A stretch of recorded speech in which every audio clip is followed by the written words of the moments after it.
ain't shit out here. These niggas ain't about shit. You know, then of course I'm going to, you know, meet you halfway. Right. That's what you're supposed to do. Right. And then even after you get married, it's the same thing. You know, you gotta still meet each other halfway.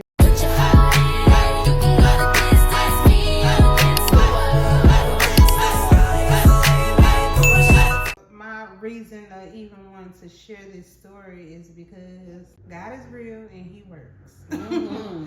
And being married, you definitely should have God in the circle. Definitely. Just because you're gonna need Him.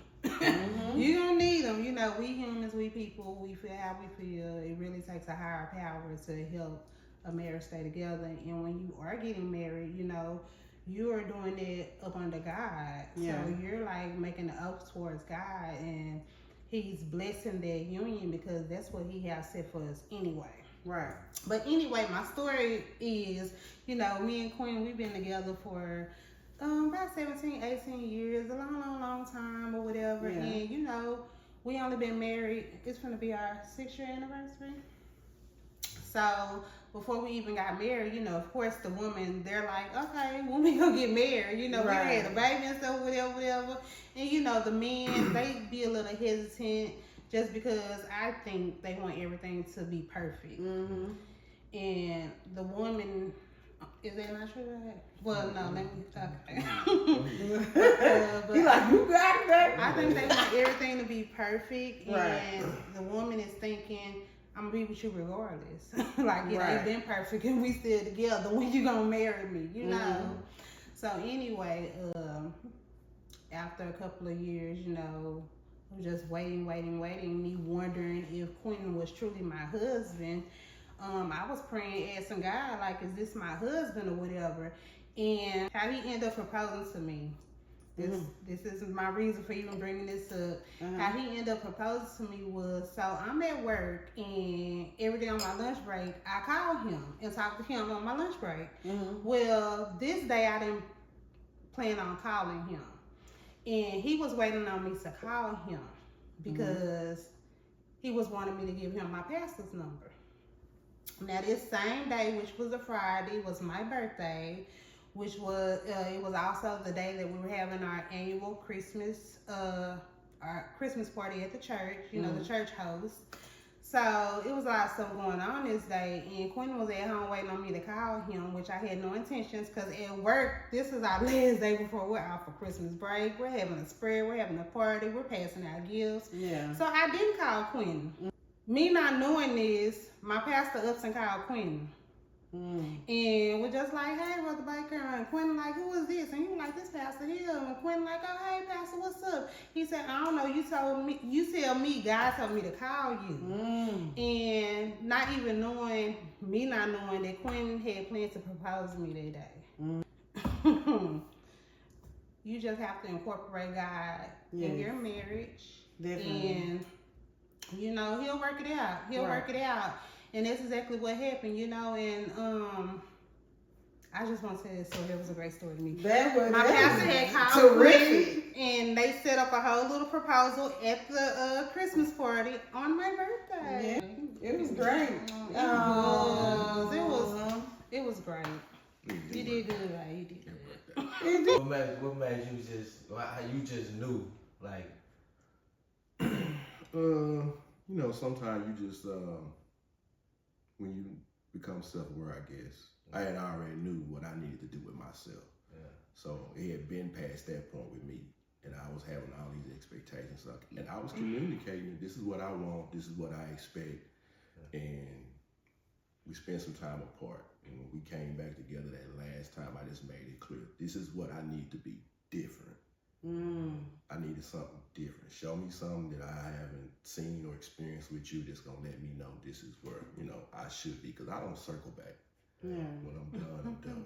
I know that's right. Get out of here. If I'm here making this commitment now, I need some things to change. And it wasn't after we had that conversation, it's like everything started falling the way it's supposed to. So I couldn't no longer say, okay, it's not this way because I don't want it that way. Or no excuses. Right. You got what you wanted. I got what I wanted. I got what I asked for. So basically. Yeah. So that was Both of y'all it. got what y'all It wasn't nothing want. complicated about it. Right. Yeah. I just made it clear on what I wanted. Exactly.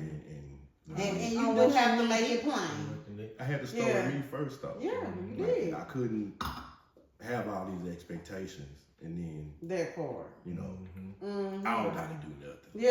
Yeah, you just sitting around. I just started. Because it don't work one way. Like when it's one person is doing most of the work, which if we done all been in relationships where one person doing most of the work and that person is tired. You know what I'm saying? To where anything can happen. You know what I'm saying? But the other person is too selfish to just be like, hey, I don't want this shit no more. Because you don't want it no more. Because if you did, you wouldn't be doing this shit. You know what I'm saying? I just need to do something. Yeah. I was going on a different path. I was doing like a whole shift from school to career. Right. From what I was doing in the streets. It was a major shift in my life. So I was already doing all the stuff I needed to be doing. Right. So it just never was a question on my end, but I knew I needed to change some things so that I could make that cool split. Yeah. So that I didn't have to circle back. So anything I did was gonna always be going forward. So I was doing my part. Right. My expectations for her wasn't being met. Yeah. So I had to step back and look at this like, if I'm doing everything I'm supposed to do, just tell her what I want and leave it at that. Yeah. If she do it, cool. If she don't do it, cool. Right. That was my position on it in a nutshell. Yeah. But once everything shifted and fell in line with what I wanted it to be, I couldn't fuss with it anymore. Yeah. It was a done deal from there. So. Yeah. Yeah. It took about another maybe year and a half, maybe 2, for me to just had to be sure. I was sure, but again, I was making a transition, and it was a hard line on those. Man, listen, ain't no time on this shit. That's how I was looking at it. Ain't no time on this shit, I'm on the back end of the feet. I mean, you getting healed right now. So you don't know how long it's gonna take that soul. Time is one thing you can't never get back, so I can't keep going back trying to see comparison what it was to what it is now. Right. Okay, I'm here, moving forward. Everything is moving forward. Yeah. So I had no excuses. So. Yeah, we have been broke up for a while too. Like in the whole amount of time we've been together, we were broke up for like 2.5 years. And that 2.5 years to me, it was necessary because it showed us that we really wanted us. And like he said, you know, you gonna do this for me. Like if I didn't have separation from you and I'm realizing, look, ain't shit out here. These niggas ain't about shit. You know, then of course I'm going to, you know, meet you halfway. Right. That's what you're supposed to do. Right. And then even after you get married, it's the same thing. You know, you got to still meet each other halfway. And then sometimes you can't even meet them halfway. Sometimes you got to meet them 75%. Yeah. Sometimes you might got to go 90%. Sometimes you do, and you're supposed to do that for your person. But when you feel like you're doing it all the time, when you feel drained, then that's not what's up. Nah. Some people make relationships real hard. You know what I'm saying? And it don't even gotta be like that. It's very easy. You know what I'm saying? Especially if y'all meeting each other. Right. You know what I'm saying?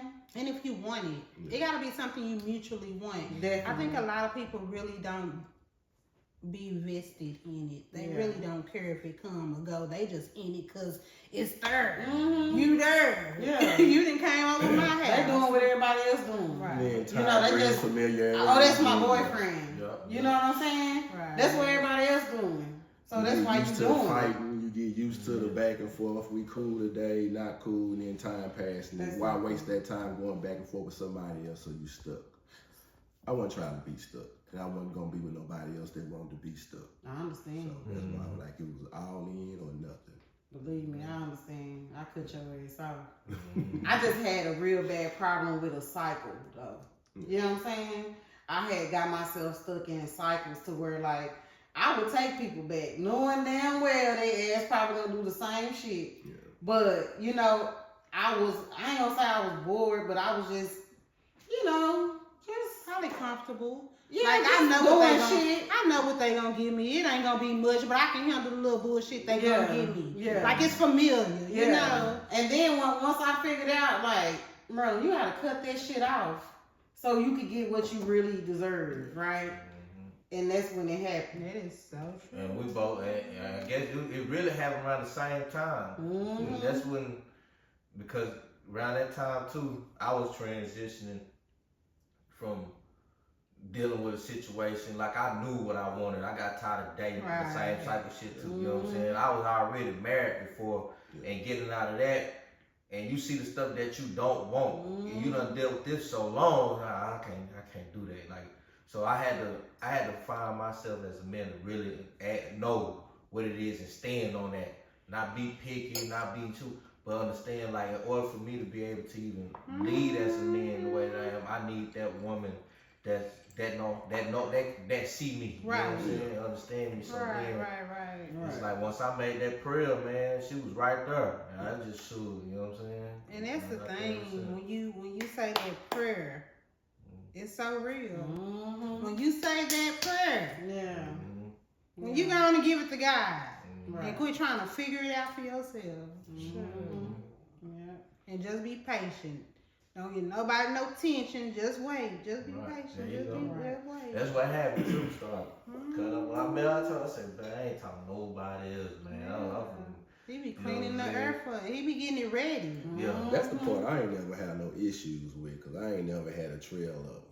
What? Women. And that was by choice. You had your first kid at what age? 31. See, QB one of them people, like he said, I he never probably wanted ain't kids. been running like I wasn't worried about the girls. kids. Yeah. 31, And it's good because they make you different. Like, you know, it's only about 10% of y'all. You hear me? Who waits till they 31 to have their first? Yeah, like 100 out of 100%. Yeah, just a little bit. Yeah, so. Right. You know, they going off the million world. Know how the millions are. Trying to trap a nigga. That's what they doing. Well, I had that lesson at an early age, so that was another reason why I just shoot. Once I tightened up at 18, that was it. Quinn been married. I'm sorry. I've been married before. So Quinn been married. Yeah. At what age, right? 18. Okay, so Straight out of high school. His high school sweetheart. So was it a religious thing that you got married? You felt like No, we had just been together since we were 14. Oh, okay. So y'all liked each other. And he went straight to the military. Yeah. Was it because you went straight to the military, or you just really liked her and married her? Both. So she traveled with you? No, she didn't. She only stayed back because her mom got extremely sick at the time. She had lupus. And right at that time, it like went into the worst stages. So instead of her going with me, luckily my first duty station was Fort Hood. Oh, okay. So I was home pretty often until I started doing a bunch of deployments, and you know that's where the turn went. But you know, it worked out. Okay. Lesson learned. You know, no animosity, nothing to be mad about. Right. No disappointment. So is that's your son small? We had no kids together. Okay. Cool. No Okay. kids. So y'all tell me a crazy moment that both of y'all remember. That something that might have happened to y'all or something I that told you one. I'll tell you one. First day we went on. You remember this? I think we talked about it a little bit. Yeah, we was on our first date. Okay. Soon we hadn't even got past Fair Park yet. Where we were going back for our first day. I forgot where we was going out to eat. I can't recall where We was going to Brooms to get ice cream. Yeah, there you go. Okay. Something simple. Right.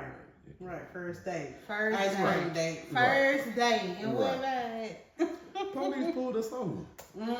why? Cause he in a two-door Buick Regal, painted Days up, Rose, candy painted. Yeah, so Yeah. They probably smell something. I don't know. yeah, but You ain't in there, huh?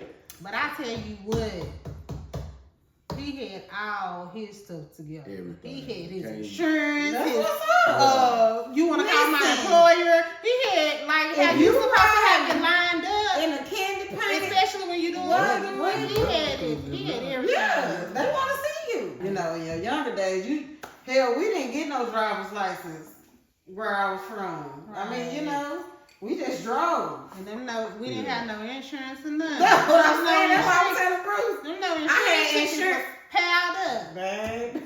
Shoot, I had about 16 Tickets out the wazoo. You Yeah, heard that's me? one thing I've always said. Look. Man, when you grinding, man, if you in the streets, you gotta have something do. together, man. You do. Like, especially when you ride. You right, Yeah. it makes sense. That was, You do. But that was military side of me too. I said, you because know what a they lot- force you to always have your Oh, stuff. yeah. Right, And that's right, good. right. And it was always a habit. So Yeah.